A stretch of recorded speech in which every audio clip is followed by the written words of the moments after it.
All right, what's going on, y'all? We about to break down all of these amazing backstories in One Piece, flashbacks, what have you.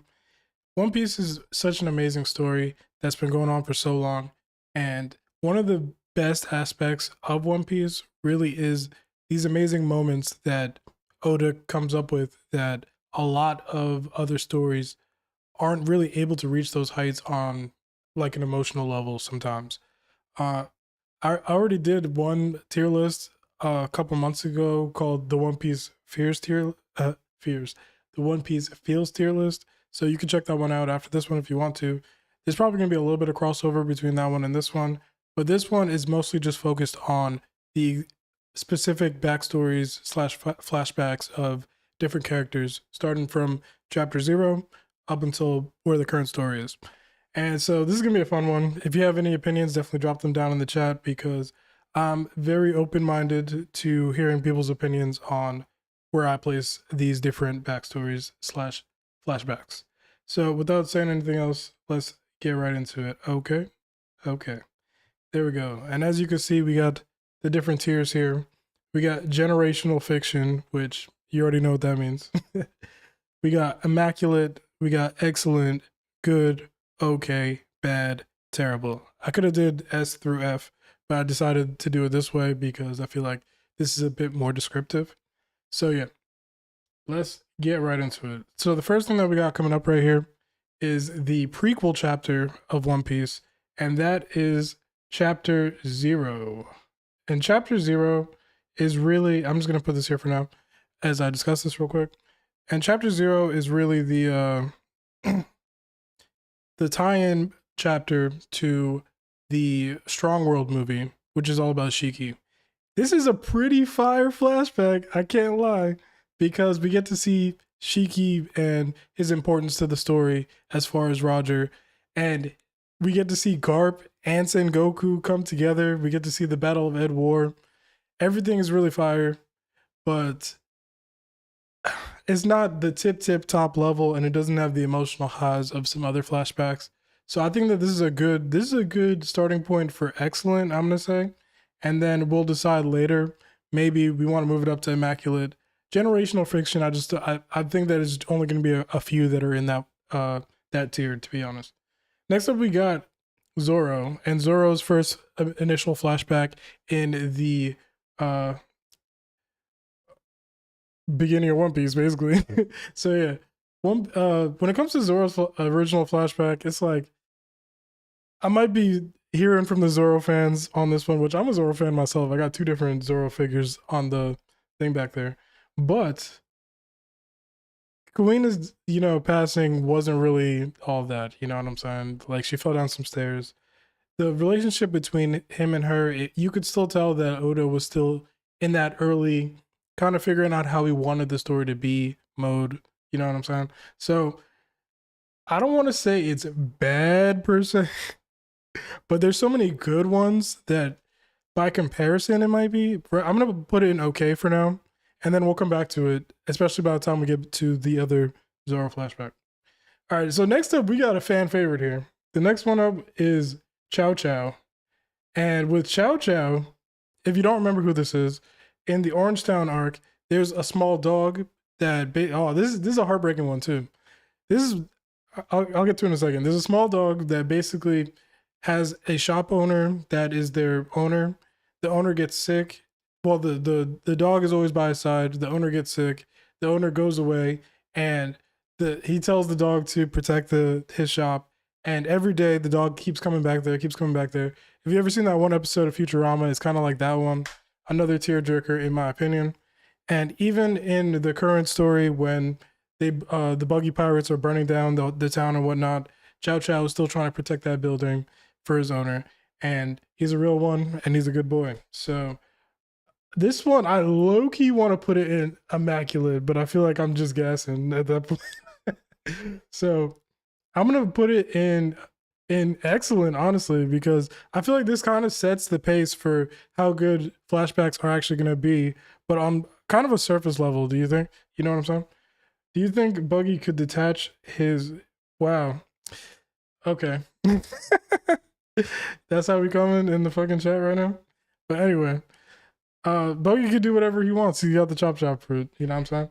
But anyway, Chou Chou, you're excellent for now, and then we'll see where we're going from here. Next up, speaking of Buggy though, he's next up with his original flashback, and this is an underrated one in my opinion. I feel like people don't really talk about this that much. Early One Piece doesn't really get spoken about as much because the story just gets better as it goes on, but you kind of see the basis for where the story is now in these early chapters.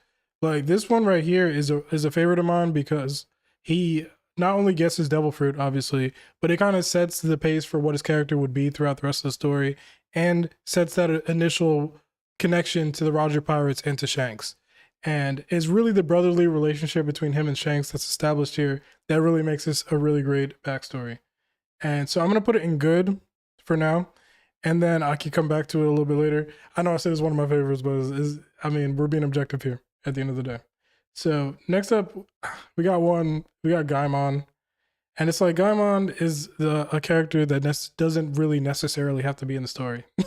But he also feels like the perfect type of character that Oda would love to randomly bring back, which he probably has in multiple cover stories besides the one that I actually reviewed on this page a couple years ago. So what I would say is, as far as this one is concerned, it's not necessary. I'm gonna put this in bad for now. It might drop down to terrible because I really could care less about this one in particular. Next up, we got not my favorite Straw Hat, but one of my favorites. We got the God King himself, Ussop. And even though I love Ussop as a character and his progression throughout the story, this flashback in particular, you know, it's all right. He's got his mother that's sick, and he's the boy that cried wolf. But for me personally, it's just an okay one. It doesn't really do too much for me. Maybe at the end I'll put these in order from left to right, but for now it's just up down what the tiers are. All right. So next up we got Kuro, also from the same arc, and Kuro's backstory is very basic. He's just basically a shiesty, a shiesty person that just be lying for years so he can get what he wants. These are the type of people in your crew that you gotta look out for. You know what I'm saying? This is what we call a snake. But that being said, he is kind of a beast in this though. When he takes all those guys out. But is it better than Zoro and Ussop? Low-key, I would say yeah, actually. So I'm gonna put it in good for now, and then maybe I'll drop it later. We'll see. Next up, we got probably the best one up until this point, and it's Sanji. It's Sanji's first one. Sanji's first one is so good, yeah.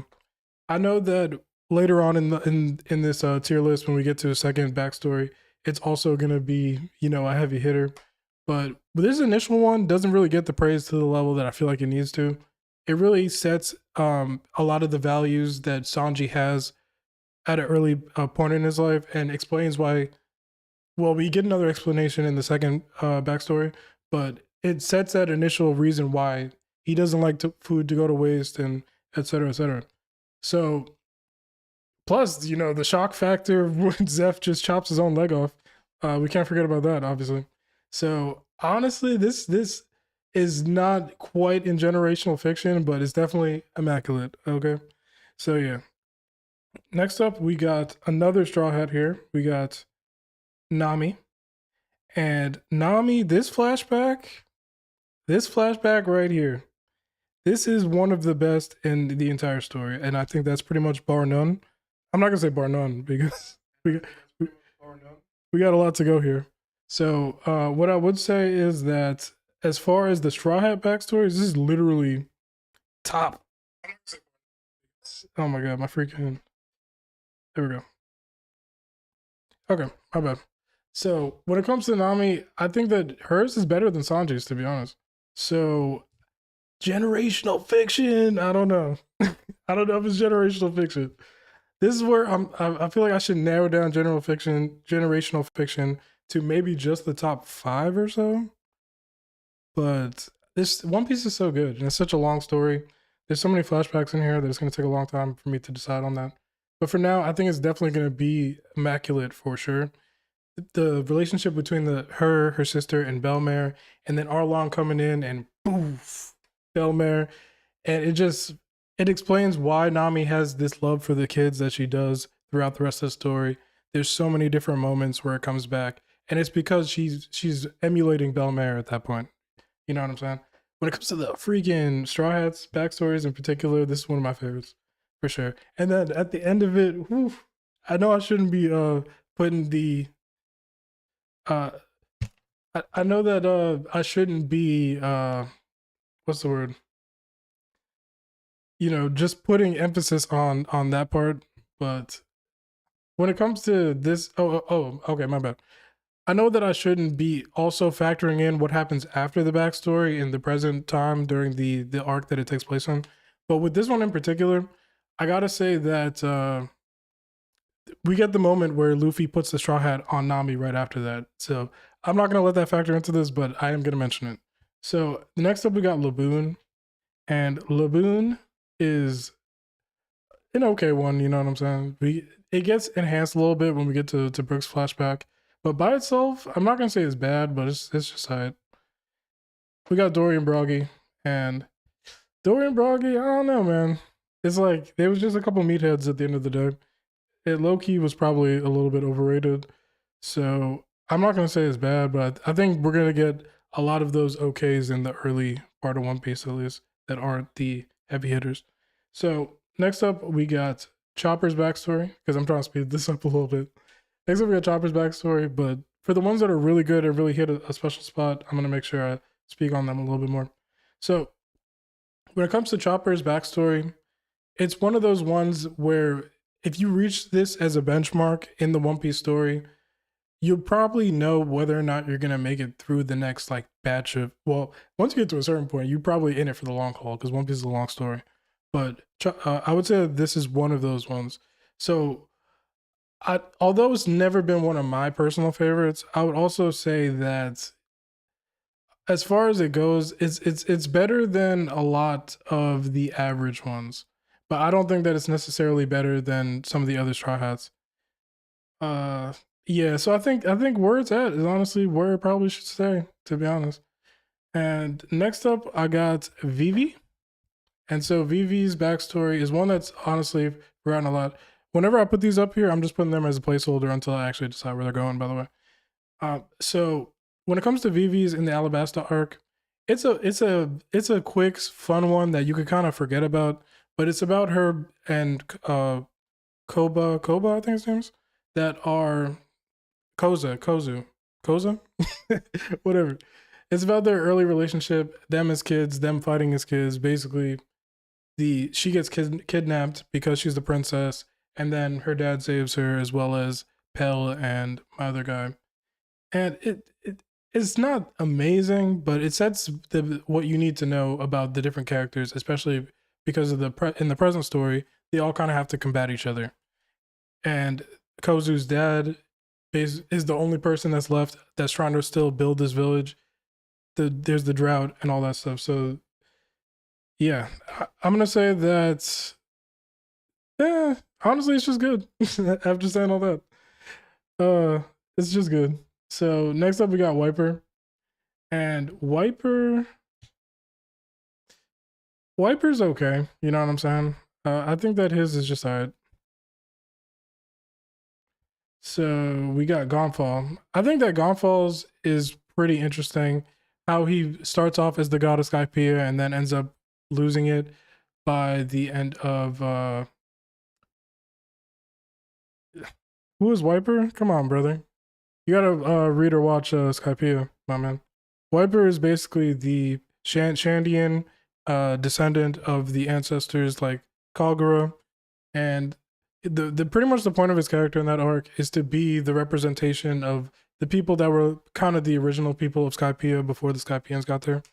And so and so basically it's supposed to be a back and forth between him and the Skypieans, and he's kind of like the last bastion for the Shandians that are still fighting to keep that peace for them on Skypiea. But anyway, so which me explaining it, Loki made me want to put it up a little bit. I can't lie. And Gan Fall, I think him losing to NL is a little bit better. But again, I'm not going left to right yet. I'll do left to right later. But for now, whatever tier it's in, that's the tier it's in. All right, let's keep going. All right, so next up I got. Oh wait, I'm not scrolling down. I can just put these up. Next up I got Noland, and Noland's flashback kind of sets the pace for. Well, not sets the pace, but it gives the color. You know what I'm saying, to Wyper and Gan Fall to really kind of fill in some of the blanks as to how the Skypian people got to that point where they are. No problem. I don't want. Well, I'm not gonna hold you. If you're on episode 1, you're probably gonna get spoiled because I'm gonna be talking about all the flashbacks in all of One Piece. But anyway, thanks for chilling and enjoying me chatting about one of my favorite stories. So let's keep going. Anyway, with Noland, I feel like it's so fire when he cuts the head off the snake god. Even though it's kind of messed up for the people at that time, it's just a beast moment. Like, if you haven't watched Skypiea or really read it in a long time, I suggest that you go back to just that part specifically where he chops the head off the big ass snake. Because in the manga specifically, that page, that panel looks super fire. There's a lot of really hype moments in the Noland flashback, and then there's a lot of sad moments. It's one of those flashbacks where you do get those emotional highs and lows that One Piece is kind of known for. So with me talking about it right now, I feel like that's worthy of excellent at the very least. Next up we got Franky. Okay. Franky is a good one. I feel like Franky's backstory is kind of, under talked about, but it really sets the tone for the character that he is. He wants to build stuff. He doesn't really care that what he's building is supposedly a weapon. The whole point is that it's not about what you build. It's about you as a person, and then what the creation is, not what could be done with it. And it's supposed to be, metaphor for the Pluton, etc., etc. Franky, even without the, extra little piece of flashback that we get a little bit later with the Roger flashback in Wano, it's still awesome when he jumps in front of the train because he doesn't want Tom to go. Tom is that father figure that feels like almost a forgotten character in One Piece. I feel like his name isn't brought up enough. And he's just one of those badass people that got to interact with Roger. And you see why Franky is how he is and why Iceberg is how he is. What's messed up is that, there's a lot of characters that there's a lot of videos I was supposed to make on this channel. I was supposed to do one about Iceberg and pretty much talk about his entire character, backstory, relationship with Tom. There's another one with Cobra that I was also going to do. Have the thumbnails made and everything, so I probably will at some point. But speaking specifically on Franky, as far as Straw Hat flashbacks go, this is one of the better ones too. And I enjoy it more than I enjoy Chopper's backstory, to be quite honest. Does it hit the emotional highs and lows of Chou Chou's backstory? Yeah, it does actually. So, and does it hit the wow factor, the fire factor of Chapter 0? I'm not really sure. Doesn't matter. I feel like we have to use a combination of these things to decide how much we like this stuff. And as much as I keep saying I'm not going left to right, I keep doing it anyway. So next up we got Robin's flashback, and I don't think too much needs to be said right here, right? It's going at the top. This is generational fiction right here. All right, if in case you didn't know what that meant. This is, not only does this lead to one of the best moments in all of One Piece, the I want to live moment after, but I said I'm not factoring the post moments into this. Just it as a flashback by itself is, it shows you why Robin becomes this really cold individual that we meet when we finally do see her in the early part of the Alabasta saga. And it tears back those layers that she's been putting up over the years, basically, to see who this little girl was that was just inquisitive and wanted to be a scholar and just seek knowledge in the world, and what comes of the people that actually do that. And this is a freaking flashback that just keeps on giving, because in the current story, it's still freaking coming back with Vegapunk, with Saul, with everything that's going on in the Elbaf arc. It's amazing to see how important this arc is going to be, and in Egghead too. Also, well, Vegapunk, Egghead, obviously. So it's amazing to see how important this flashback has continued to be over the years, and how important it's still going to be continuing throughout the rest of the story. So let's keep going. Okay, I kept saying I'm not gonna scroll down. I promise you I'm gonna do it about 2-3 more times anyway. So next up we got Lucci. Hello. Shout out Rob Lucci. One of my favorite freaking villains in this whole story. So what was I gonna say? As far as his backstory is concerned, it's kind of tragic, but at the same time, you could just tell he was just an evil mofo from the jump. You know what I'm saying? He seemed like a guy that really just, even though he was born and bred to be an assassin by the government, he kind of seemed like he enjoyed it. He seemed like this is kind of what he wanted to do. He seemed like he was with that. Even in the today's. So this is a question that I have to Oda when it comes to Rob Lucci's character. It's, what is the reason that after the cover story that he decides to join back with the government? I feel like we didn't actually get that answer in Egghead. I hope that we do get that answer at some point. And if I missed it, if I missed something, drop it in the chat for me. But yeah, I'm really curious to see why it is that Rob Lucci decided to go back to the government after the CP9 secret mission cover story where about all the CP9 just left the government. So next up, well, actually, I didn't actually say where I'm going to put this. Let me put it in Stockholm Syndrome. That's kind of interesting. CP9 stands for Cypher Pole 9. There's Cypher Poles 1 through 9, and then ages 0, I guess. I guess it's kind of its own thing. So as far as Lucci's flashback goes, I feel like if we got a little bit more depth into it, then it would be able to really get into that excellent tier. I can't quite put it there, but it is an interesting one for sure. All right, next up we got Cindry. Cindry is Hogback's girl that he basically kidnapped after her death. She was an actress. They were young. He got to meet her. He's kind of like that geeky fanboy that just happens to meet the girl of his dreams one day. She says that she wants to freaking, no, he says that he wants to be her boyfriend or marry her, whatever. She's like, I got a fiance. And he freaking, I don't know. It's implied that she somehow, is out of here. And then he manages to get her body, but I feel like that just means that he's the one that did it. And this is a pretty forgettable flashback, I can't lie. I won't say that it's bad, but it's just okay. Can I do a Q&A after the tier list? Nah, I ain't got too much to talk about. I am gonna be dropping more content though, so definitely subscribe because I'm gonna do more of these streams as well. Next up we got Brook. Hello, yo ho ho. And let's see here. So since we got Brook here, I gotta think, yo. Brook is that man, yo. Brook is really that guy. You can't see a skeleton and not think of this dude no more. Or hear that in your head. So when it comes to Brook's flashback, this is another one of those ones before we started getting even more flashbacks from stuff in what I would still consider somewhat early One Piece, which is ridiculous because it's such a freaking big story.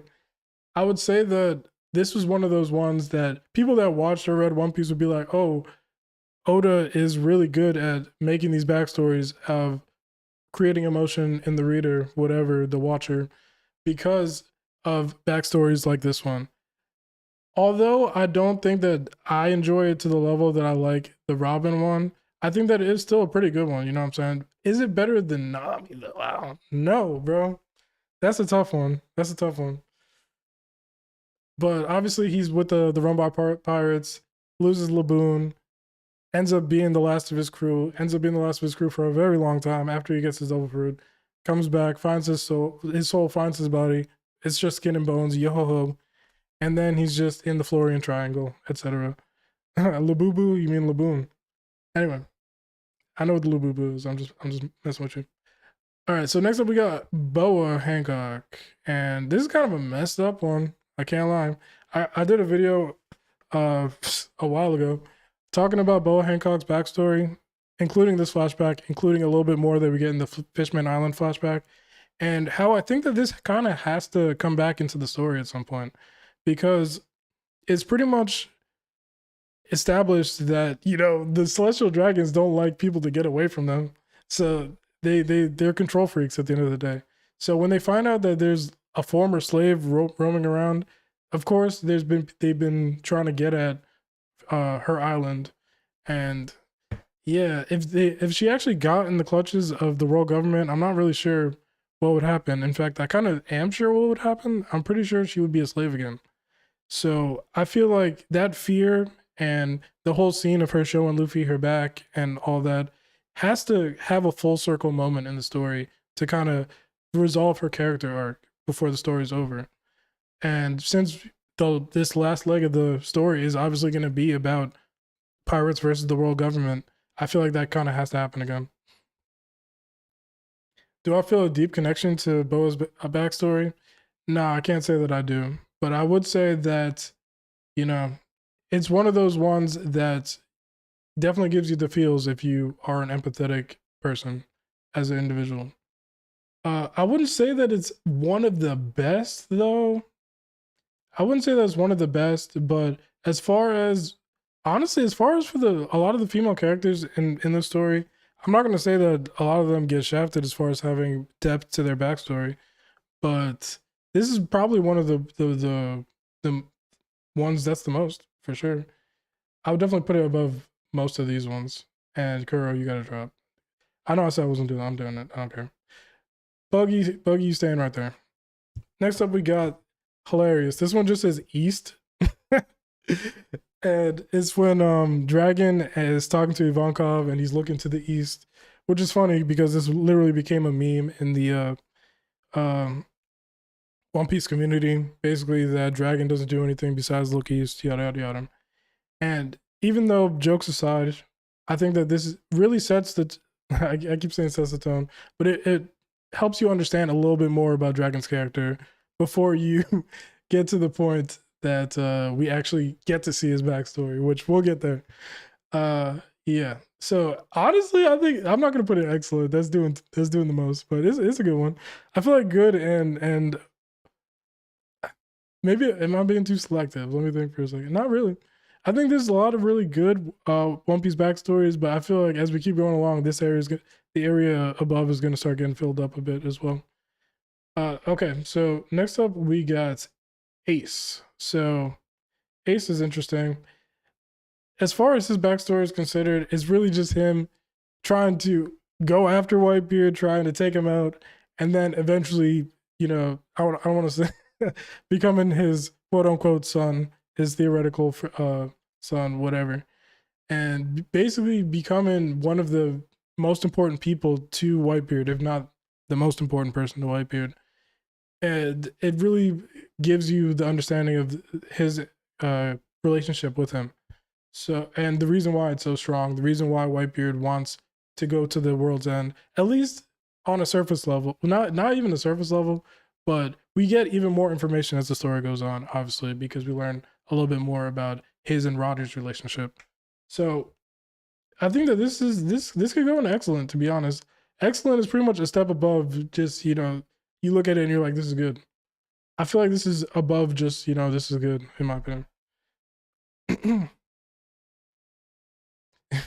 All right, so next up we got Lil Oars Jr.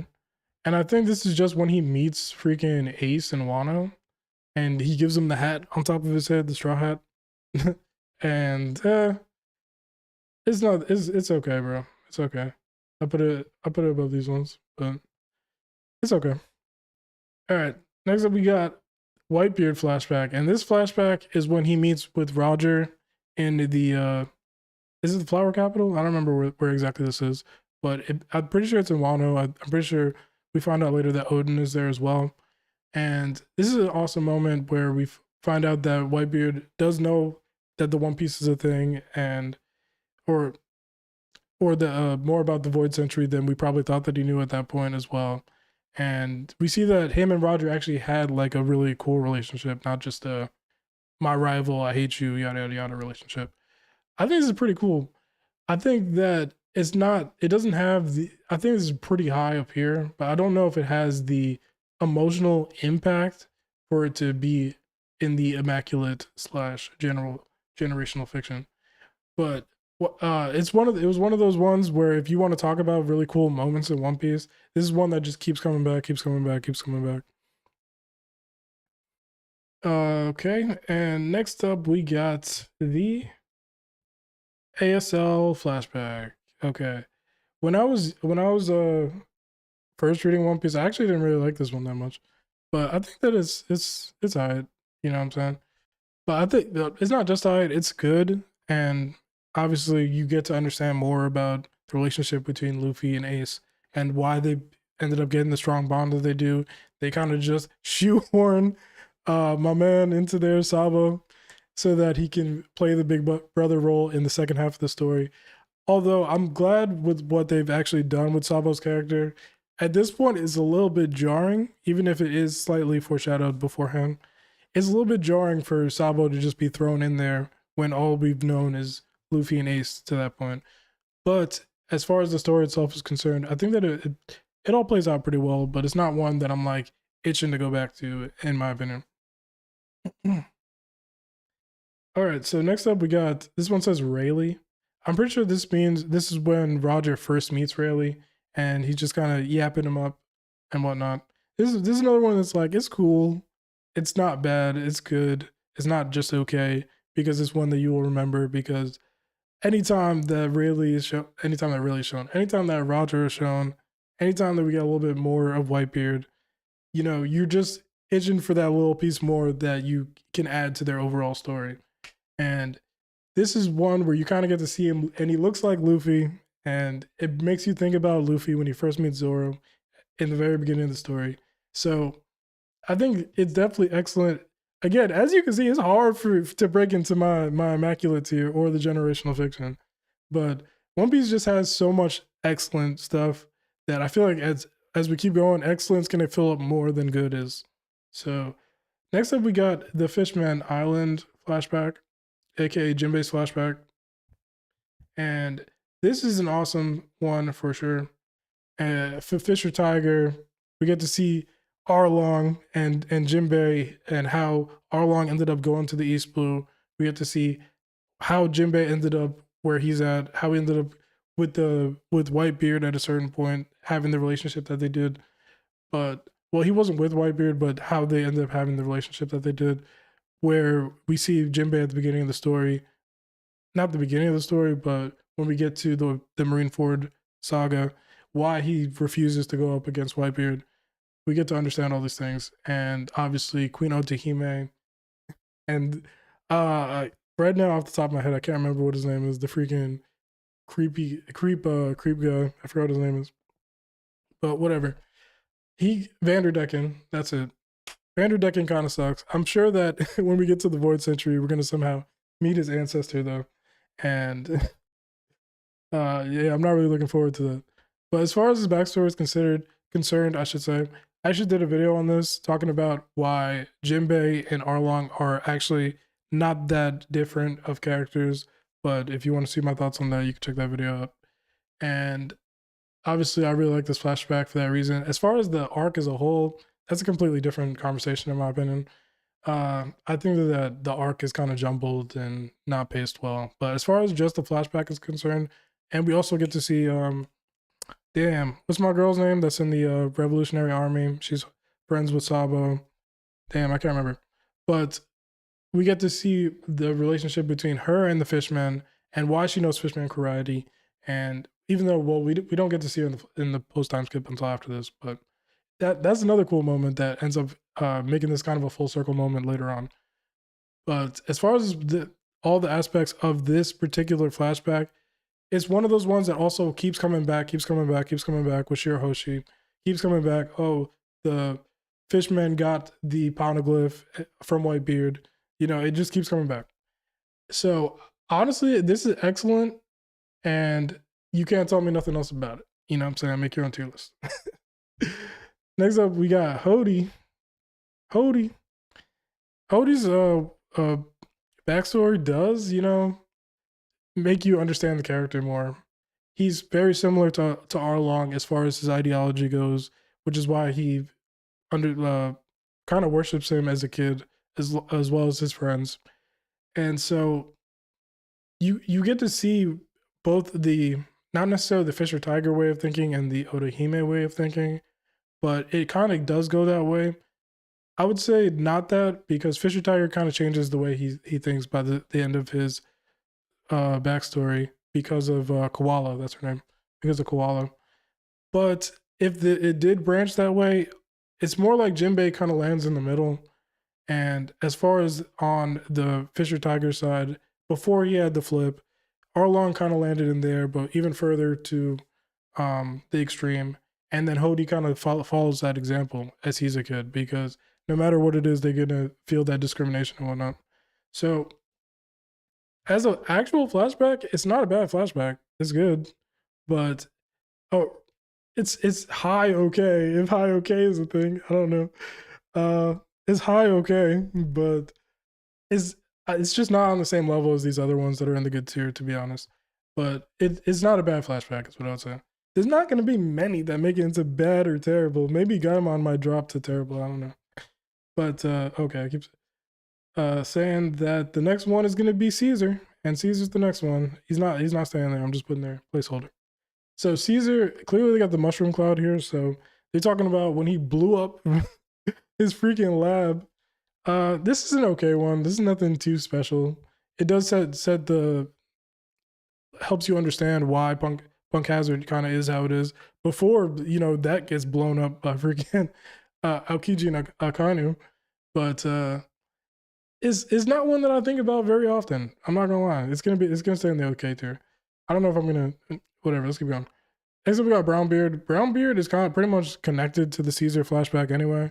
He gets owned by Hawkins, gets his legs taken away from him, crawls his way to Punk Hazard, basically crawls his ass on the beach, and Caesar saves him, and then Law gives him alligator legs. Like, it's ridiculous, bro. I don't want to say it's bad, because when you're actually reading it in the Punk Hazard arc, it's kind of interesting to hear the backstory when you're in the arc. But looking at it back on retrospect, maybe it is bad, actually. Maybe it is bad, actually. I don't know. Brownbeard, I think it's slow for you, my god. Next up, we got Don Chinjao. Don Chinjao.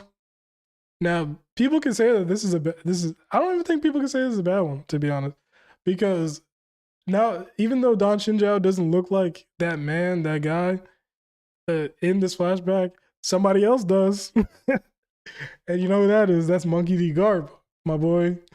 And it gives you that little piece of, yeah, we get to see that Garp was really on some at this time, but we get to see more a little bit later on, and we're gonna get there. But I don't think that this could go any higher than good. You know what I'm saying? So at some point, I'm gonna have to zoom out a little bit, maybe, or maybe not. We'll see. Okay, so next up we got King Riku. King Riku. So this is the king of Dressrosa, the real king, or the real king. Is it Doflamingo? So this is the king that. This is kind of a sick backstory when I really think about it. This is pretty fire.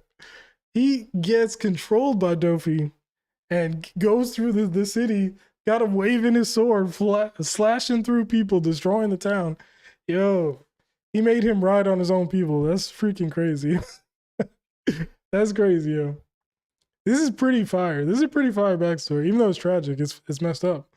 Dofi was doing his thing, yo. Dofi was kind of going ham. Can't lie. Does it give me the same feeling as some of these other arcs that I have in this tier? I feel like no. But maybe I'll put it at the bottom. Oh, I didn't mean to. Maybe I'll put it at the bottom because I feel like it's a little bit better than just good, but it's not. It doesn't have that sauce. You know what I'm saying? So I feel like it would be at the bottom of this part of it. Okay, so let's see here. Kyros. I think it's Kyros. Kyros, man, I feel like I can't give an honest and unbiased opinion on this one, because when I was watching the One Piece anime, this is what made me drop the anime for a good amount of time, because they just kept showing it. Soldier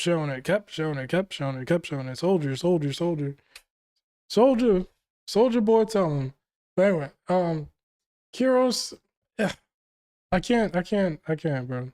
It's not bad. In the anime, it's fucking terrible.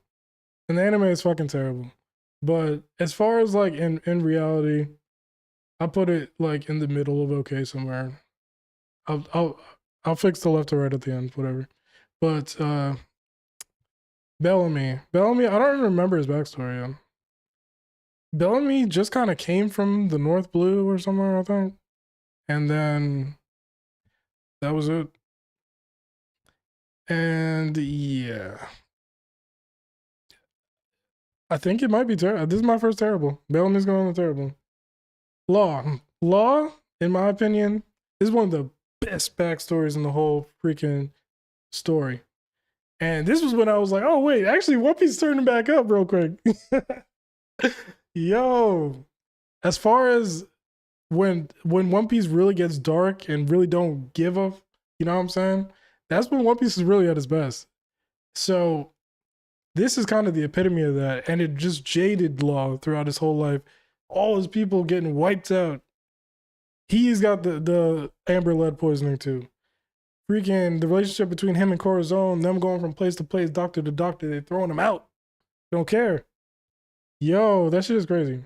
And then the final part where Corazon uses his devil fruit so they can't hear Law and they're crying. Yo, that's tough.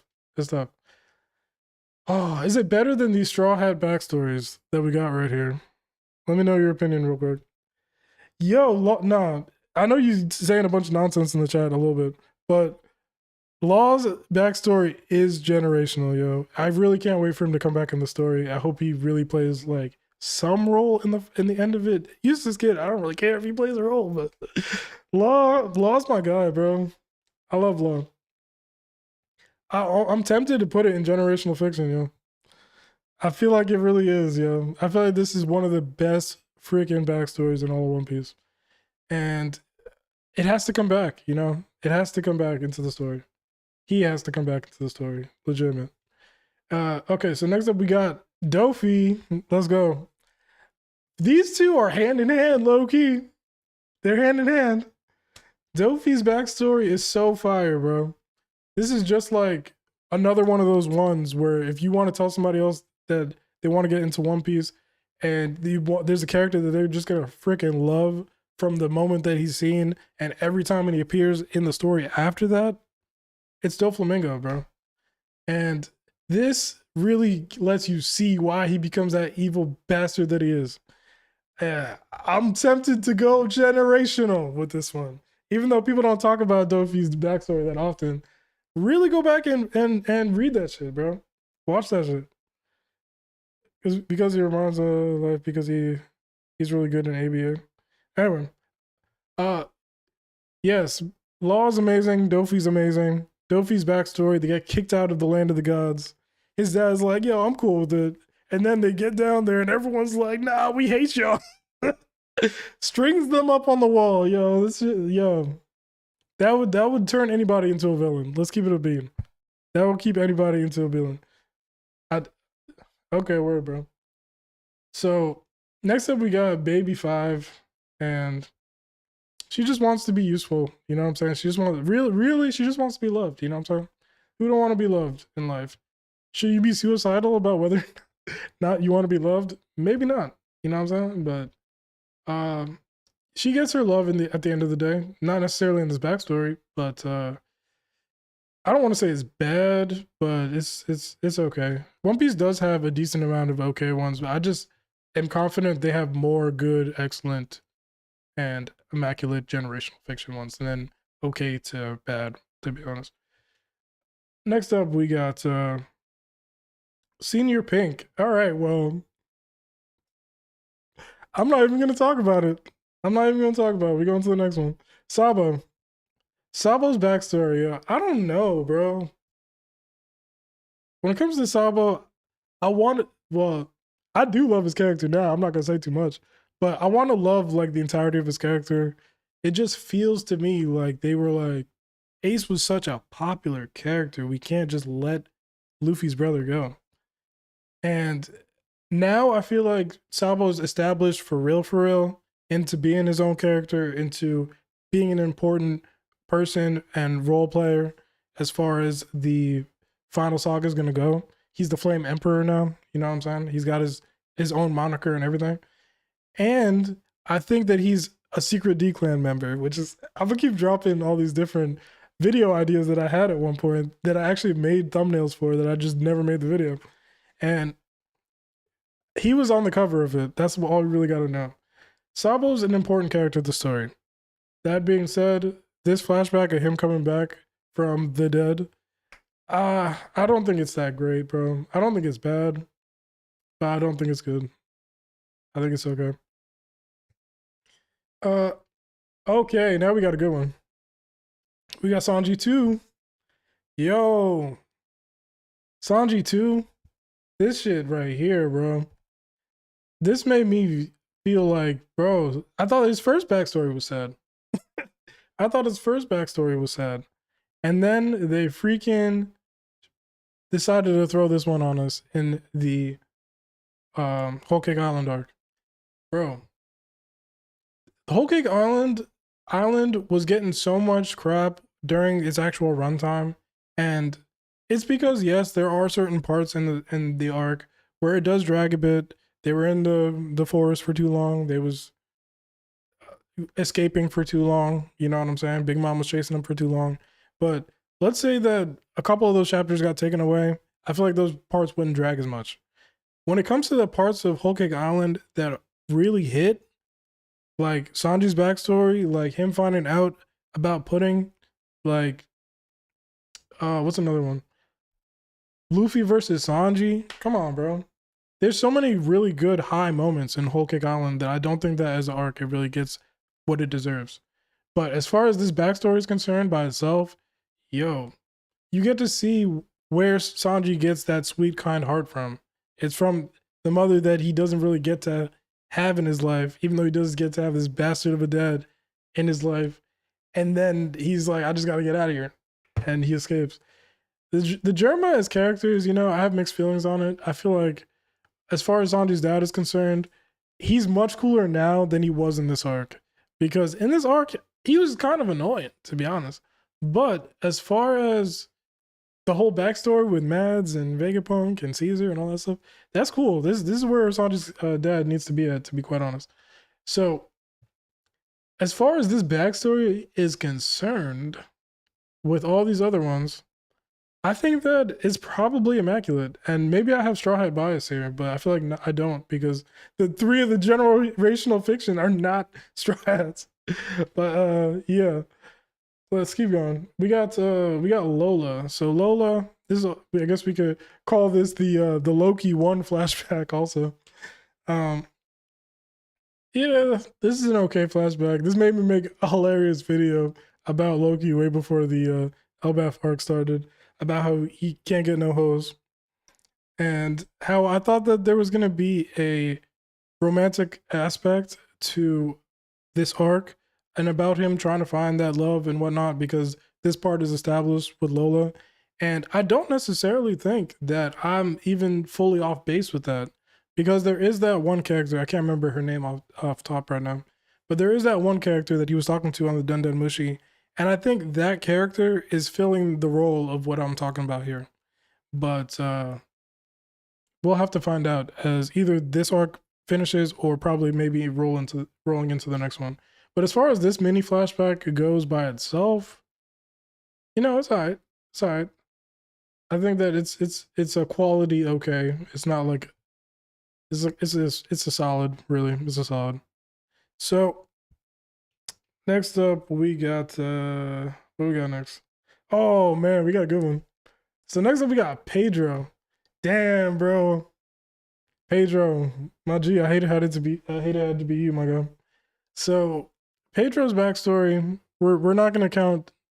I guess we could count when Roger visits him as a kid, but I don't think that's what this is specifically talking about. I think that's part of the Odin flashback now I think about it. So in this particular flashback, it's him with the Nox pirates. They weren't actually going to be pirates at first. They were just explorers, because, you know, everybody that was on Zoe really didn't leave Zoe like that. He wanted to explore. He wanted to find a poneglyph, inspired by the fact that Roger came there. And he did venture out in the world. He did try to get that poneglyph, even though it was just him and Zeppo, or whatever his name is, Beppo's dad. And freaking, he went into the wrong area. Went into Big Mom's backyard, lost his eye to Tamago, lost his best friend because she took 100 of those. and really needed Peckhams to beg and plead and cry so that he didn't get one shot himself. But it sets up the full circle moment of him sacrificing himself, even though I don't necessarily think that it accomplished that much. There wasn't much else to do with Pedro's character, sadly, but I don't know. If he's survived up until this point, I feel like he could survive until the end of the story, unless there's another flashback. So, let's see here. As far as Pedro is concerned, as far as the Nox Pirate one is concerned, it's pretty cool. Like, it's definitely good. Is it as good as these ones up here? I feel like when you look back on it, it's pretty cool. But I don't know if it's one of the best. All right. Next up we got Pudding. And Pudding, her mom don't like her. She's mad at her all the time. She probably slaps her up a little bit. She gets made fun of by the other kids. She's got 3 eyes. She's got 3 eyes. Obviously, later on, we're going to see that it's super important. It's going to be one of the key things. Is the reason that Blackbeard kidnapped her. Sanji notices, oh my god, Sanji, you don't care about my eye. I'm so beautiful. Pudding's backstory is kind of shallow. It's not really anything too crazy to sneeze at. It's okay. It's an okay flashback. I'll put it above Kyros because Dressrosa ruined that for me. And next up we got Big Mom, the biggest mom on the planet. So let's see here. As far as Big Mom is concerned, this is a pretty good one. This is a pretty good one. Like when my brain starts working and I start thinking about some of the backstories that some of these villains get, there's not that many that are so great. Well, we're gonna keep going. We're gonna keep going.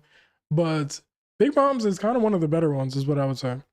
So I don't know if it's gonna go as far as Immaculate, but it's pretty interesting. It also establishes some stuff about the world government and how they have these people that basically will human traffic children and use them as basically people that become Cypherpole agents. It's kind of implied that some of the Cypherpole agents maybe were shown in this flashback as well.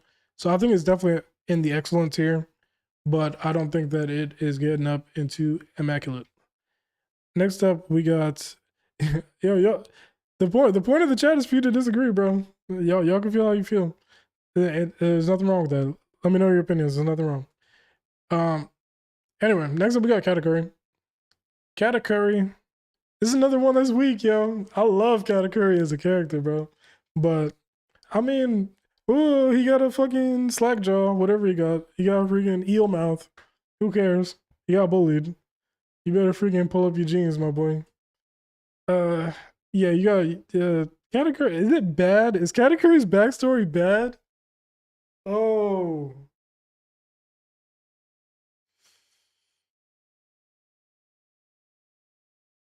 Yeah, I think it is. I don't know. I think it is, bro. I think it might be bad. Yeah, I think it might be bad, bro. We're gonna come back to that later. Tama. We got Tama. I feel like this one, you know, it shows that it's sad that her parents were both killed, probably throughout something that's going on with Kaido's reign over Wano. But and then it's cool that we get to see Ace. We get to see I'm gonna come back. I'm gonna let you join my crew. Is Tama a plot device for Luffy? These are the questions we kind of have to think about, because I want Tama to not just kind of be a plot device, but she's kind of used that way in Onigashima as well. This is how we're gonna turn over all these low-level beast pirates to our side. This is, you know what I'm saying? I like her character, but this flashback is pretty much. I'm gonna also use a comparison in a minute between the difference between her and Yamato. But as far as Tom is concerned, I kind of want to see her have a full circle moment with this. Maybe at the end of the story, if the Straw Hats are still around and doing stuff, that she can, you know, become Straw Hat Generation 2 or some shit. But it's just all right. You know what I'm saying? It's just all right. It's not bad, but it's just all right. Okay. Next up, we got Ashura Doji. And this is Shuten Maru, That's his alias, I'm pretty sure. And early Wano is kind of slept on, I feel like. I feel like it's been such a minute since, because Wano by itself was like a 4-year run for it to go through. It's been such a minute since early Wano that we kind of forget some of the mystery of the early parts of some of these arcs and whatnot, of this arc, really. So I would say that this one's pretty cool because at first you're kind of like, why is this guy being a kind of a dickhead to everybody? They came back, they're trying to recruit him. But he's like, I've been through these wars. I've seen all this shit. I've seen some shit. Me and my people, we all came together and tried to take down Kaido while y'all weren't here. And now it's just me. And it's like, you got to understand him and feel why he didn't really want to jump back into that however many years later when now he's just been on his own for all that time. But as far as the great one, and this is just kind of how good One Piece is in general, but even though I do have a lot in the OK, I can't lie. Maybe I'm being too harsh on some of these in the OK section. So I'll double back to these a little bit later. Okay. And next up we got Kawamatsu. So what do you think is between Kawamatsu's backstory and Ashura Doji's? I know as far as Kawamatsu is concerned, he's a part of the same backstory as far as the Odin flashback. They just splinter at a different point, and he's, instead of going to the future with Momo and the other 3, he stays back. He watches Hiyori. He ends up losing Hiyori. Hiyori becomes a freaking courtesan, and he decides, like, I still need a purpose, so he continues to collect the swords for the eventual comeback fight. So between him and Ashura Doji, I kind of like Ashura Doji's backstory a little bit more. Let me see. I like Ashura Doji's backstory more, but I still think this is a good one. I think it's still a good one, but I don't know how high above that it would really go. All right, next up we got Odin. We got the Odin flashback, and this one is one of those ones that's kind of cheating. There's gonna be another one that's kind of cheating that's coming up in a little bit, but this one is just so dope. You know what I'm saying? There's too many great moments. It's generational fiction. You know what I'm saying? Freaking he laughed. He laughed. All the moments that I've been mentioning, oh, don't forget about this extra stuff for Franky. Don't forget about this extra stuff for Pedro. Don't forget about this extra stuff for Fishman Island. All that comes from this. You know what I'm saying? It just makes so much more of the story. It makes the story in whole so much richer. You know what I'm saying? And still has the super peak moments. We got the clash between Odin and Whitebeard. We got the clash between Roger and Whitebeard. And yeah, seeing Roger's journey through the Grand Line. It's too awesome, yeah. Is it more awesome than Senior Pink? Yeah, it kind of is. Like and Dofi, I'm gonna put it right there. But Senior Pink or Dofi? That's a good question, right? Next up we got Conjuro. And Conjuro, the reveal is crazy. The reveal is fire. I remember One Piece YouTube, even though I don't really watch it that often anymore.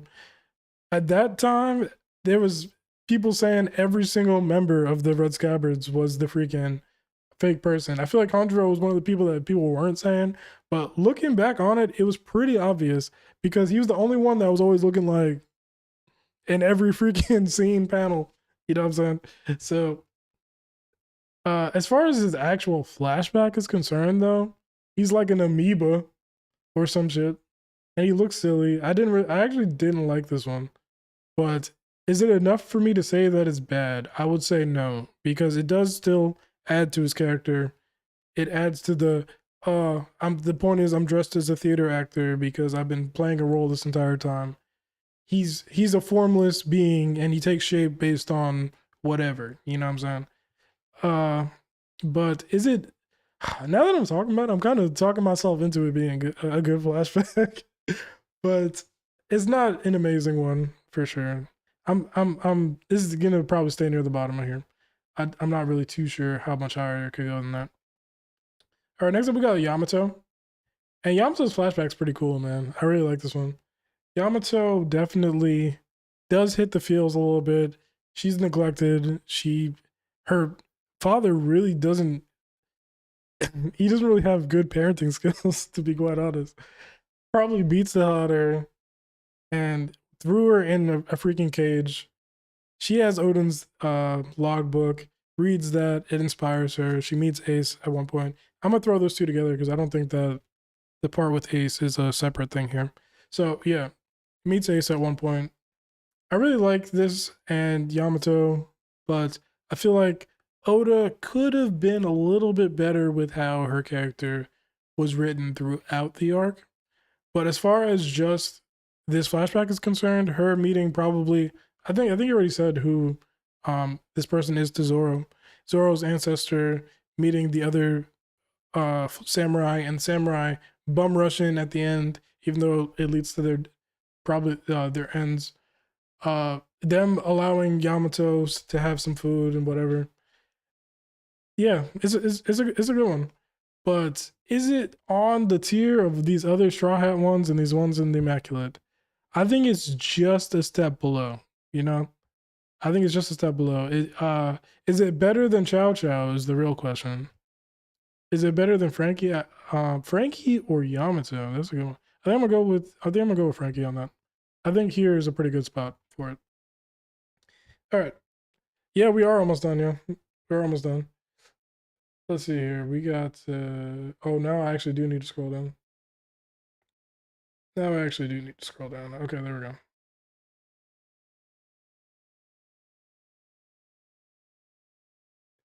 Just to grab it. All right, so next up we got Zoro 2. And as far as Zoro 2 is coming along, I'm going to say this is a very quick one. It's very brief. It's like a couple panels in the chapter or whatever. And yeah, this guy looks crazy with his big ass unibrow, don't he? It's cool that he made this sword that Zoro's using, and it's really his connection to Wano is finally shown there. Even though I do have my gripes as far as we could have got a little bit more as far as Zoro and his connection to the Wano people. Could have got a little bit more. We could have got a little. Well, now I'm getting into other stuff. I was about to say we ain't hear nothing about nobody talking about Mihawk and Wano, the land of the samurai. Mihawk never went to Wano. They don't know of him. That shit irked me, bro. When I was reading / watching Wano the first go around, I was like, how has nobody mentioned Mihawk at any point? But anyway, we're not talking about Mihawk. We talk about Zoro's flashback. My bad. And so it's pretty cool. It's cool seeing that Zoro actually had this OG, this old man, this old head in his village that really knew what the hell he was doing on some creating these swords tip and made some of the greatest swords of all time. But is it really that crazy? It's definitely better than his first one. I think it's a good flashback. I don't think it's nothing too crazy in my opinion. Okay, let me scroll down again. What we got next? All right, next up we got King.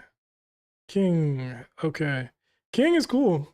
King is such a fire character, yo. No pun intended. But I feel like his character has to come back, right? I mean, he's the last of one of the races that seems like one of the important ones. We're definitely going to get a part of the flashback in the Void Century that's going to show, or post Void Century, depending on what time it is, where it's going to show how Marijwa actually gets there, because that's where the Lunarians used to live. You know what I'm saying? So, not just that, but finding out why he became an underling basically to Kaido, his belief in Kaido to potentially be Joy Boy, because he was obviously the strongest in his eyes, and he believed that only the strongest could possibly be Joy Boy. And man, there's a lot of almost Joy Boys in the story, aren't there? So, do Lunarians come from the moon? Probably. They probably come from. It'd be kind of silly if they didn't. Their name's Lunarian. If not, that'd be kind of silly. But the moon already has its own people, so they probably come from space in general. But we gonna find out a little bit more about them. All the Skypians probably come from space. Now that I think about it. So continuing on, what did I say? Oh yeah, I didn't actually place King anywhere. I think is this excellent or is it good? I feel like if we got a little bit more, we need a little bit more. You know what I'm saying? If we got a little bit more, I could put this in excellent. But I think we just didn't get quite enough. But it's pretty damn good. It's pretty damn good, and it's fun to go back to. So I'm gonna put it up here somewhere. Buggy, it's gonna be hard to top you, Buggy, as far as the top of good is concerned. Because Buggy and Shanks, yo, how do you beat that? All right, Momo, we got Momo next, and this is basically just the return the slab. You know what I'm saying? This is Toko, Lady Toki telling him, you know, you can. Honestly, there's another Momo flashback that isn't listed here, but it's when he's thinking back. I feel like this is on Zo, and he's thinking back to when Kaido has him in the cage or whatever, and he's looking all shook and stuff, and he's crying. But there's also, as far as this one specifically is concerned, my bad, I know I'm a little scatterbrained, is that it's cool. It's important to that point of the story, but is there anything special, like super special, above some of these other ones? I don't really think so. But it's cool, you know what I'm saying? I like some of these more. Wyper. Oh, it's better than Kuro. Why is Kuro so high? Kuro needs to go down. Kuro can go to the bottom. Anyway, I'll do left to right at the end. Anyway, next up we got Oro himself, Kaido. And man, when I talk about this flashback right here, I get a little disappointed. I can't lie. Only because Oda was holding back for later so that he could add it to other parts of the story. That's my only real complaint. I just wanted a little bit more depth to his character. Just because with Kaido, it's just foreshadowing. And you like Kaido? I love Kaido, bro. Kaido's one of the best.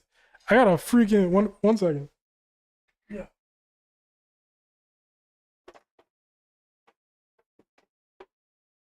Like, hello. Where I gotta put it. I got the big shit, yo. Kaido's awesome.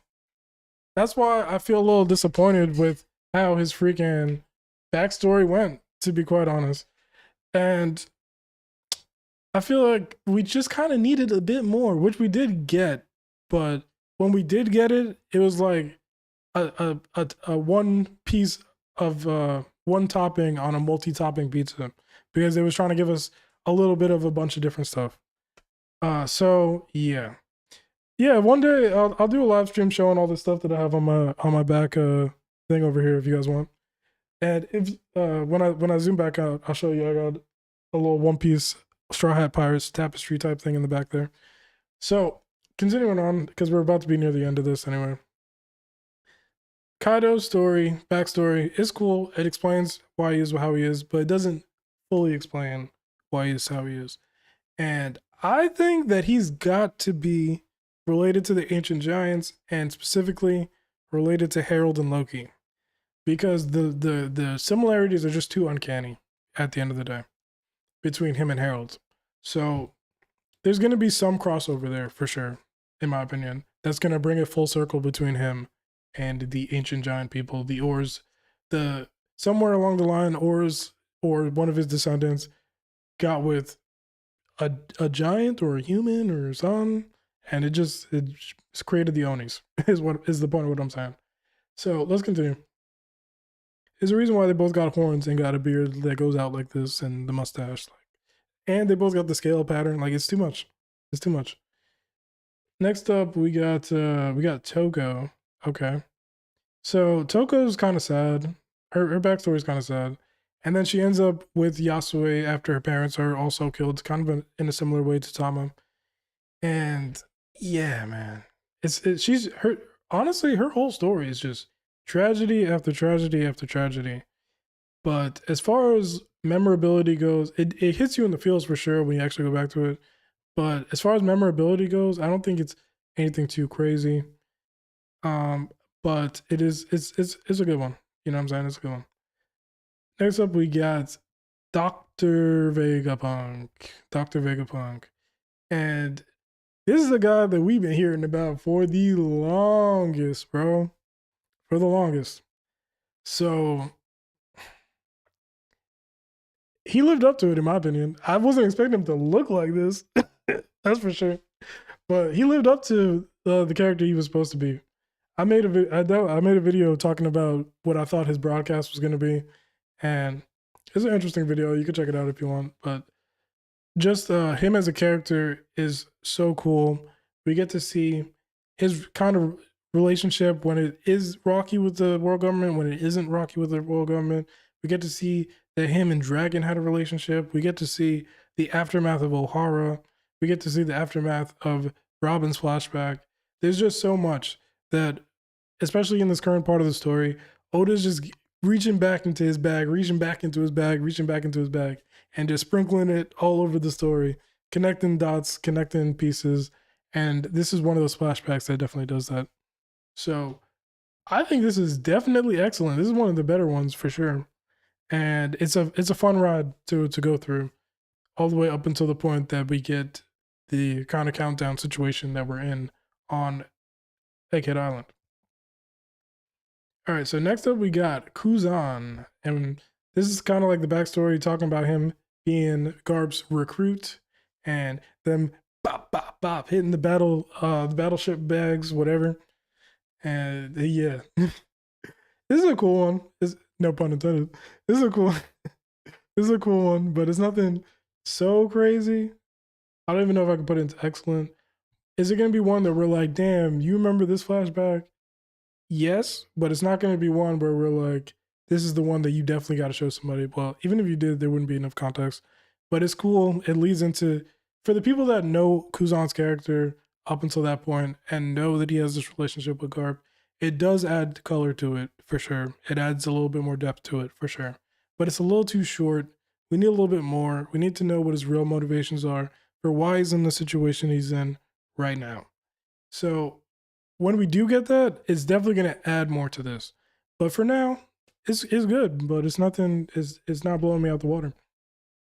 Okay, now the fight with him and Garp, the emotional eyes of that, yo, that might, you know. But as far as this, just a flashback by itself, no, not really. All right, next up we got Buggy number 2, and Buggy number 2 is where he is getting his ass beat by freaking Mihawk and Crocodile. They're on I forgot the name of the island that they're on, but it's basically his base of operations where he does his buggy delivery service and whatnot, and they pretty much just took over the island at this point. Crocodile saved his ass, but he only saved his ass because he's like, you owe me money. Yo, Crocodile is that guy, bro. Crocodile is that guy, bro. But anyway, they was beating his ass, and Buggy finally drops the freaking mask, and he decides to really, really let his soul bare to these two guys that probably couldn't give less of a, you know what. But he pretty much challenges them. Do you not have the heart of a pirate? And yeah, I don't know if they already knew at that point that he was, you know, an ex-Roger pirate, but this is the scene where it shows, and Buggy really shows why he's deserving to be one of the apprentices of the Pirate King. He's got that it factor, and now he's the fourth emperor, or one of the 4 emperors. But this one is probably underrated because I don't see people talk about this anymore. But when that chapter dropped, it was so amazing, bro. So amazing. This is an excellent one. I almost want to put it in, I want to put it in Immaculate, but I feel like this is another one that's just a tiny bit too short. Not to mention also, as far as the actual flashback portion of it is concerned, he thinks back to the fact that him and Shanks wanted to build a crew together. They wanted to soar the seas together. You see the reason why when Shanks decides that he doesn't want to do that anymore with Buggy and he wants to go his own way, which we didn't get a full explanation as to why Shanks did that, but I think we're very close. We're very close. We keep getting more inklings about Shanks' past, and we just need a couple of things to connect the dots. When that moment happens, Buggy doesn't know what to do with himself no more. He's lost his captain. He's lost his best friend. He's lost the guy that was going to be his first mate. And he's like, yeah, I think I'm just going to go to the East Blue and just be a big fish in a small pond. Well, really, that's Arlong. He's literally the big fish in the small pond. But Buggy's that on an even smaller scale. So it's at this moment that Buggy's like, I need to live up to my potential. And I feel like he's gonna do just that, you know? He's a fail upwards kind of guy, and he's gonna fail all the way to the finish line. And whether that means him getting the One Piece, I don't know. But he's doing his thing, man. I love Buggy as a character. So I think I'm gonna put this near the top of excellent. I can't lie. All right. Next up we got Reverie. What is this? I'm not 100% sure what this one is, but I'm gonna assume that this is everything that gets recapped by Sabo to Dragon and Ivankov. Yeah, that makes sense. Let me see what's next to see if that makes sense. Yes, it does. Okay. So this is a pretty cool one. I love all the ones that are like this where, you know, it's not just a flashback to give backstory to somebody. It's a flashback to fill us in on what the hell has been going on in this goddamn story outside of what the Straw Hats are doing. And yeah, it's a cool one. We get a lot of crazy freaking stuff when it comes to Emu. We get to understand that Vivi is actually also a descendant of the D clan. We get to learn about Nefertari, Lily, and what potentially may be her relationship with Emu if she's not Emu. Yeah, we don't know. But this is just a lot of cool stuff. And then also we have the freaking fireball. Well, not fireball. Probably Uranus that completely evaporates Leloucia. Man, bro, we got Sabo escaping. We got Vivi escaping with Walpole. We got Walpole seeing some he probably shouldn't be seeing. We get to see the silhouette of the forms at the very least of Emu, of the Gorosei, seeing that this is gonna be some crazy stuff for Luffy to deal with when he eventually does have to deal with that. It's just fun stuff nonstop, and I'm hard pressed to leave it right where it's at in Immaculate Hill. I think I am. I feel like the story is just getting better, y'all. The story is just getting better. Continuing. As I say, the next one is Kobe. It's literally just Helmeppo talking about Kobe putting in the extra work, getting his bench press on, hitting the battleship bags. You know what I'm saying? Which I understand that. You know what I'm saying? I like hitting the heavy bags sometimes, but that part is not as cool as the finish of it, where he uses the honesty impact. This is cool. It's like, yeah, Kobe's a hard worker, but we kind of knew that, didn't we? I feel like we kind of knew that. So continuing on, let's see here. Yeah, I'm just putting in. It's good. It's not bad. No, is it okay? Honestly, it might just be okay. You know, think about it. We'll leave it at the bottom of good. We'll leave it at the bottom of good. And all right, next we got Sentomaru. Sentomaru. He's Kizaru's little nephew. Honestly, I remember this a little bit. Okay, yeah. He gets found by Vegapunk and Kizaru. They kind of build him up and whatnot. Okay, he ends up becoming the bodyguard of Vegapunk. True. This is cool, but it's nothing too crazy. You know what I'm saying? It's a good One Piece backstory, but it's not blowing me away or anything. Next up, oh man. Next up, we got Bartholomew Kuma. And Bartholomew Kuma. Come on, y'all. Arguably one of the best characters in the entire story. He already was, before we knew anything about him, besides him being a mindless dude that could boop, boop, boop, and freaking send people across the freaking galaxy. He was fire then. Then we find out about it. Besides him just becoming a robot, besides them just copy pasting his ass as pacifista, we don't know what the hell is going on with him in the first part of the story. We see Julie Bonnie's crying for some reason. We don't know why she's crying when we see that at Marineford. And we finally get to see his relationships, his beginning to his life. We find out about a new race. We find out about the God Valley incident. We get to see our first glimpse to that. We get to see the Gorosei do some crazy stuff first. We get to see the transformation. We get to, it just goes on and on. You know what I'm saying? It just goes on and on. Kuma's an amazing guy. We get to see Jenny. Jenny becomes a great character.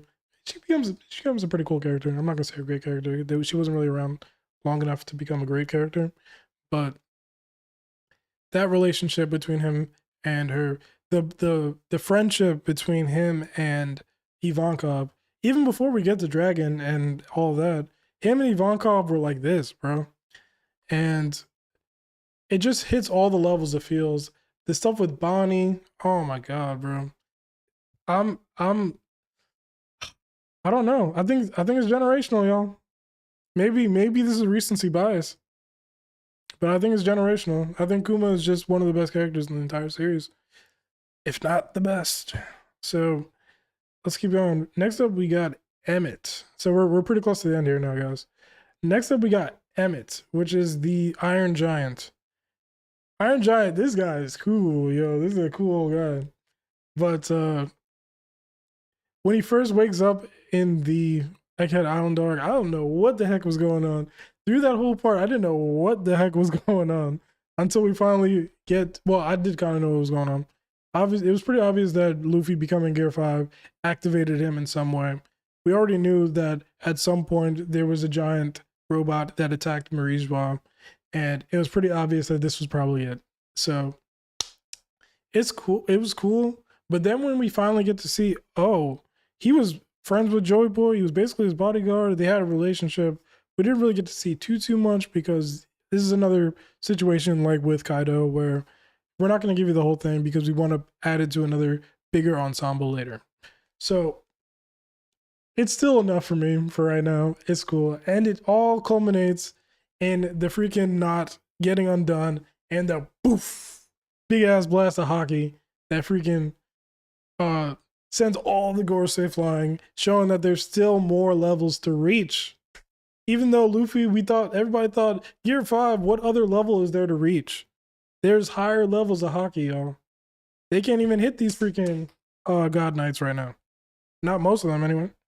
So, as far as his backstory is concerned, I think it's excellent. I don't think it's going to go into the immaculate / generational fiction, but it's fire as fuck. And, okay, what we got left? Last but not least, we got Harold / Loki. And this is the flashback that just ended. Like I was saying, I think One Piece is just getting better right now. Because now, who do you think will be the best hockey user of all time? That's a good question. I'll answer that at the end. But let me just finish. I got one left, y'all. I got one left. So, as far as the flashback that just ended in the manga, this is one of the best, yo. This is one of the best. Harold, he starts off just kind of being like some annoying asshole. Meets Ida. Finally decides that she will... not that she will. He decides that he's going to be kind to humans because of her. He decides that he's going to build up Elbaf to become this great nation that has always been meant to be. The Giants were always the most powerful, the warriors. He wants them to just be more than that. He wants them to have the same treatment. He wants them to have the same rights, the same level of ability as the other races and countries within the One Piece world. And he pretty much does everything in his ability to accomplish that. And this is, you see, this flashback right here is a cheat code too, because it's two of the best characters and both of their backstories in one. It's his and it's Loki's, because we get to see all the stuff with Loki. His mom sucks. She tries to end him in the first day of his life. Yeah. All right, I'll do the Q&A session at the end, bro. I'll do it. And yo, after that, his life just kind of sucks and sucks and sucks. And Harold, we get to see his relationship with Rocks. We get to see everything with Rocks and Hachinosu, how it really was like a pirate beehive. The Rocks pirates are there. The Roger pirates are there. Other random pirates showing up. And you get to see all of them just having fun, kicking back, having a good time. It's a neutral zone. Shocky's bar, ain't nobody coming with no BS. And then we get to see them all duke it out when they get to the God Valley after that. God Valley lived up to all the hype. We get to see, oh man, there's too much stuff to talk about. There's too much stuff to talk about. This is a generational fucking flashback, y'all. I don't give a shit what nobody's talking about. I don't know how high I'm gonna put this, but it's too much goat shit going on. It's too much goat shit going on, y'all. All right, so now that we're at this point, now I gotta do the left to right on this. What the hell? What's the best flashback in One Piece, y'all? Loki is hard to get past Robin's because of how far reaching it is without being one of those ones that has so many multi components to it. This is just focused on her, really. Law, Odin, Dofi, Senior Pink, Kuma and Harold could go above Senior Pink. Senior Pink's at the bottom here. I think Dofi's at the next. But I think Robin's number one. Odin is cool. It gives us a little piece of a bunch of stuff, but I think that Harold's does better what the Odin flashback does. If you understand what I'm saying. Kuma's is so important, I feel like, and I feel like it's only going to keep getting more important as the story goes on. So the Buccaneers are they're gonna play a really integral role, I think, even though they're pretty much wiped out at this point, or close to it at the very least. I think I like where my top row is. The next one, oh, I didn't mean to, whatever. The next one, Nami, Brook, Sanji 2, Reverie. I'm leaving Nami where she at. Brook, Sanji 2. I think I'm leaving this how I got it, to be honest. I think I'm leaving this how I got it. Next up, we got Whitebeard. Let me move myself out the way. We got Whitebeard, Buggy 2, Chapter 0, Chou Chou. What's the best one here, y'all? Honestly, I feel like I put this up here for a reason. Next, what's the second best one? Because I think this Whitebeard one is the best one, to be honest. The second best one is probably... I think it's probably Buggy. And then I think this Ace one can move up for sure. For Rayleigh, this can move up a little bit. Is Noland better than the Chopper flashback? I want to say yeah, to be honest. Fishman Island, I would put above Chopper. King Riku could drop for sure. Emmett's is pretty cool. Emmett could come up here. Chou Chou, is Chou Chou too high? I feel like no. I feel like no. Yamato's can stay where it's at. I think I'm pretty good. I think I'm pretty good actually. Oh my god, stop moving. There we go. Big Mom. I'm putting Big Mom above Chopper. I'm leaving Chopper above Kaido. Vegapunk I'm putting up here. Vegapunk can go a little bit higher. And yeah, I think that I like where I got this right now. Yeah, I think I like that. All right, next up we got Buggy, King, Vivi. King is better than the Buggy one, I think. Nah, we got Shanks. So never mind. King, Vivi, Pedro, Boa, Gan Fall. Gan Fall could fall a little bit.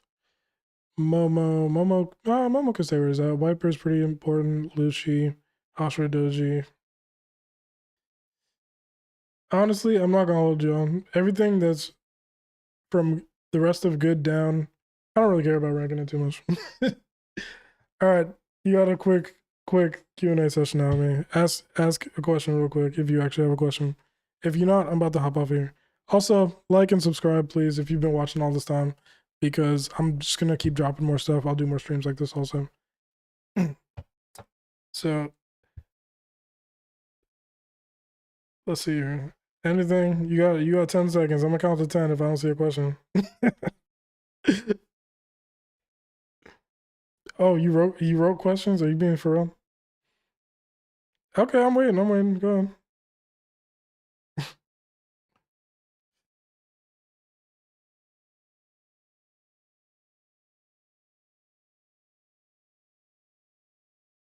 And if it's some nonsense, I'm gonna click off this shit. I'm not gonna hold you.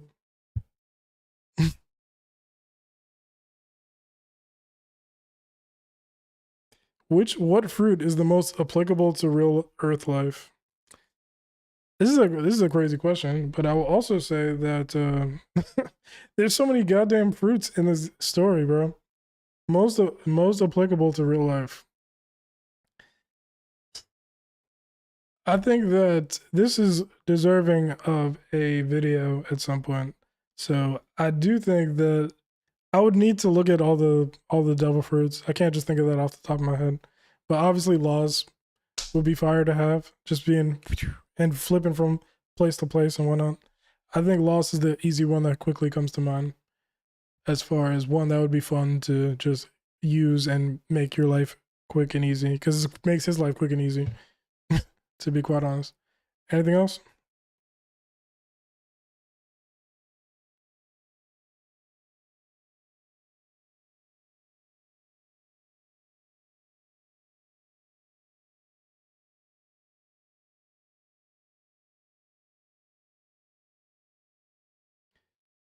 Who do you think is the strongest character right now that we know? So when you're saying this, are you talking about the current story, or are you talking about just like current and flashback, everything? Characters alive, not alive?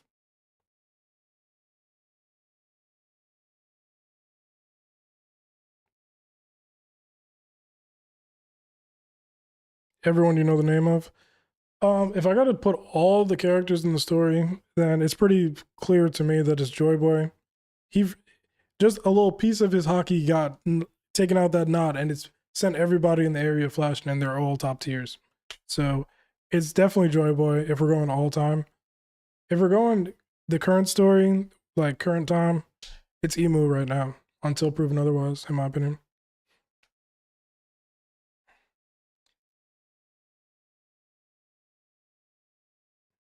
Was Joy Boy a human? That's a good question. I don't think so, to be honest. I almost doubt it. I think it's more likely that he's one of the other like rare special races than he is a human. Whether that's a Lunarian, whether that's a Buccaneer, whether that's a Three-Eye Tribe member, or whether that's a combination of multiple. That's what I think.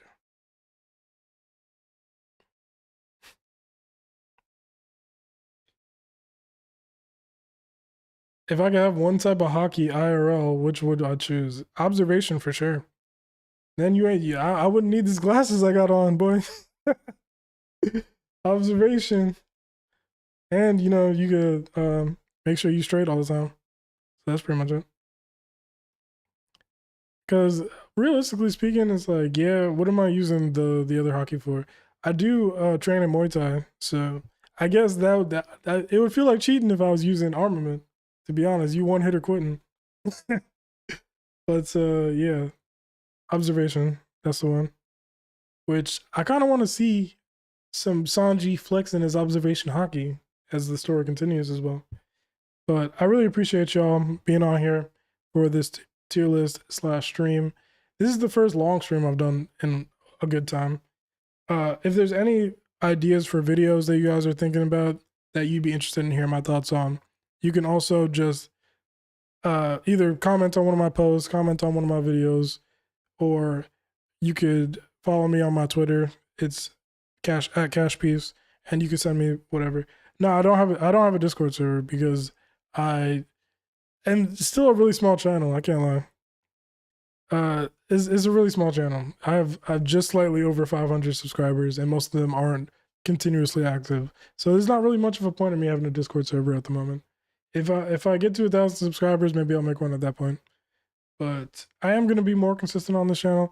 And if you guys like other stuff that's not One Piece, I've been talking about JJK Modulo, and then I'm also gonna be talking about Hunter x Hunter when it comes back, a little bit of Boruto, a little bit of Naruto. So there's other stuff I'm gonna talk about. But as far as One Piece is concerned, this is always gonna be my first love, and I'm gonna have a lot of stuff to talk about when it comes to One Piece. What's fun? Hunter x Hunter's coming back. Yeah, Hunter x Hunter is pretty close. It's around the corner, bro. It's pretty close. There's 3 chapters already been sent to Shonen Jump that are completely completed. And the last time that it was coming back, once they sent 3, they started sending the chapters out again because he was pretty far ahead. So yeah, the next batch, probably the next 10 chapters or so are really close to coming out. But he's also working on the next 20 to 30-ish currently right now. Yeah, Hunter x Hunter is about to be on fire, yo. If you like that, I'm definitely gonna be talking about that. I'm working on a video right now that's about some of my predictions for this next batch of chapters. So it should be a lot of fun. If you like Hunter x Hunter, definitely be on the lookout for that. All right, guys. I was like, for real, when I say this, I really appreciate y'all. It's fun when I get to talk about the story. Gurren Lagann. I've actually never watched that or read it. I see y'all still trying to sneak these questions in every time I say something. But yeah, it's cool. It's cool though. I'll check that one out though. I've heard of it, but I've never done it. I mean, I've never watched or read it. Is it better to watch it or to read it? Was there another one I missed? Okay, NBA players to One Piece characters. That's a tough question in my opinion. I'm not too sure. Anime only. Okay, I'll check it out. Yeah. So with that being said, is there anything else I got to say here? If you guys like this stream, I'll keep doing them. You know, I do live streams for the chapters every week, but those are really short. They're really like shorter, like 12 minutes to like 16 minutes. So with that being said, I hope you all have a great night, great weekend. Enjoy your lives, and until the next one, peace out.